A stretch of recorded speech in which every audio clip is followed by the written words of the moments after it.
At the same time, I noticed there was quite a bit of a debate in the literature about how useful the FMS actually is.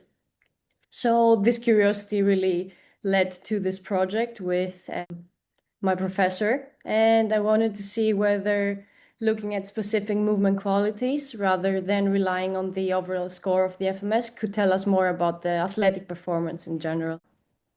Originally, the idea wasn't to predict performance, and it was to identify movement limitation or asymmetries or pain that may need further assessment, or to help athletes come back after an injury, like that we know that's their setup. And over time, people also started asking whether athletes who move better also perform better.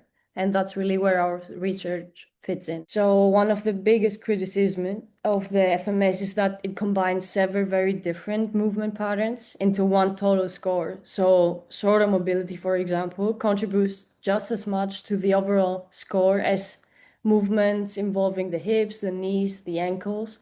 But if we are trying to understand sprinting or jumping, do we really use the shoulder mobility, and does it deserve the same weighting? That's the question. And previous research has shown that the total score often has weak or inconsistent relationship with athletic performance, which made us wonder whether the problem wasn't the screen itself, but how we see it and how we interpret it.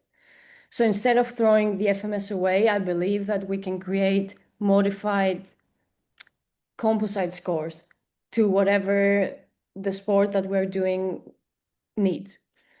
And so one focus only on lower body movements, for example, because sprinting starts with efficient force production through the lower limbs. And the second include those lower body movements plus trunk stability, because core plays an important role in transferring force during the explosive actions. So that was the idea. And I believe that we can use it, but it depends of how we use it. But more interesting was that when we looked at the modified scores, the lower body composite had stronger relationship with sprint performance, and particularly the acceleration over 10 and 30 meters. Meanwhile, the lower body plus the trunk composite showed the strongest relationship with the vertical jump performance. So my biggest takeaway is that we probably shouldn't think of the FMS as a single number.